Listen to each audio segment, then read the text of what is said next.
And joining us right now is Jose Rojas, a retired federal corrections officer who now works with the unions representing corrections officers and TSA workers. Jose, thank you for being here. Let's talk about the workers who are in your union. We are on day 37 of this government shutdown. They haven't been paid for that entire time. We're talking about people who are responsible for keeping flyers safe, people responsible for keeping people in the prisons safe. What is the morale like right now? The morale is low and stressful. It is horrific. What's going on inside the prisons, what's going on in TSA, SSA, the different agencies. It is horrific.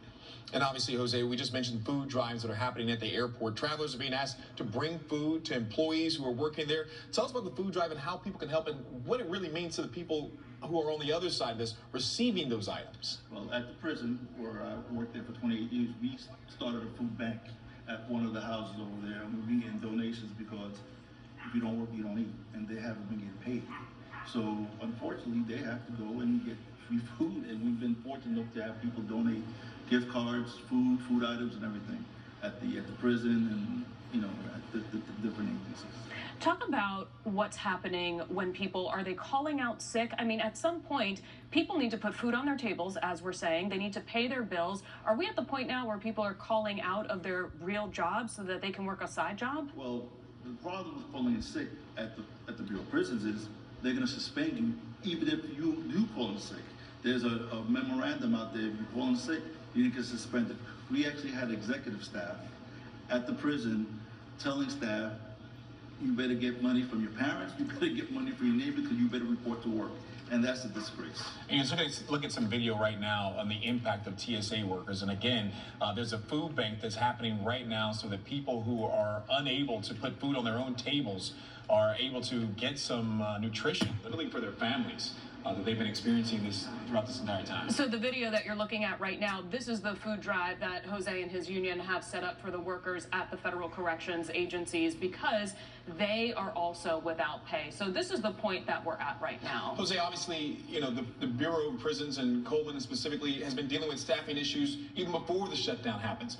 What goes on for people who, are already, their safety could be at risk because of the amount of people that are working there? But now you add in the extra element that they're not being paid. Well, most of our staff work anywhere between 48 and 56 hours a week. So their bodies are extremely exhausted. And working inside of a federal prison is extremely dangerous because we're never guaranteed to come home because of the dangers working in prison. Remember, the inmates are the ones that have the weapons. We don't. We have a can of pepper spray and a staff-resistant vest. So we're working all these hours, never guaranteed to go home, and now you're not going to pay us to keep the community safe. You could imagine the morale, and people are at despair.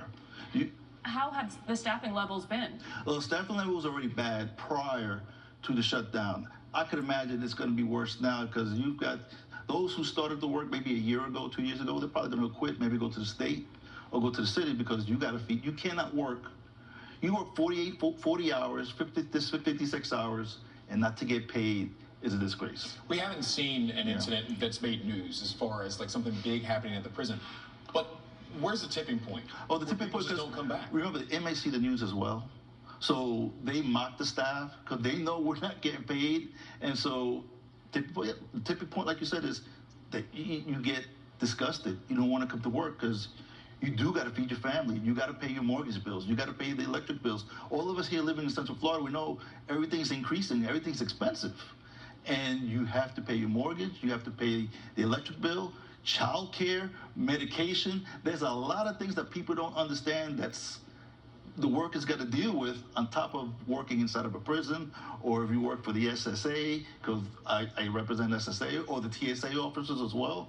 It is extremely, extremely stressful for our staff. You mentioned that people were being threatened with suspensions. Has it gone any further than that? Well, I just got notice today, a couple of my colleagues at another prison got 10-day suspension for speaking to the media. And so this is why I'm doing it, because I'm retired, and I'm able to speak for those who can't speak. Are any jobs on the line? Yeah, the jobs are on the line. They're threatened with terminations.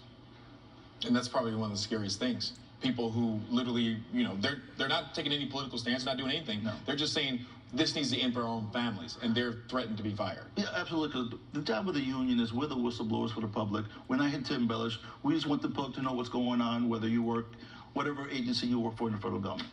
How can people help with your food drive? Can they help donate to these workers? Yes, donate. Contact the local prison facilities. We have information there, and contact me on Facebook, on my social media, because I organize help organize the food drive. Jose, thank you so much for coming in. We know that you speak for a lot of people out there who are stuck in silence at this moment. Thank you so much, and please shut this up.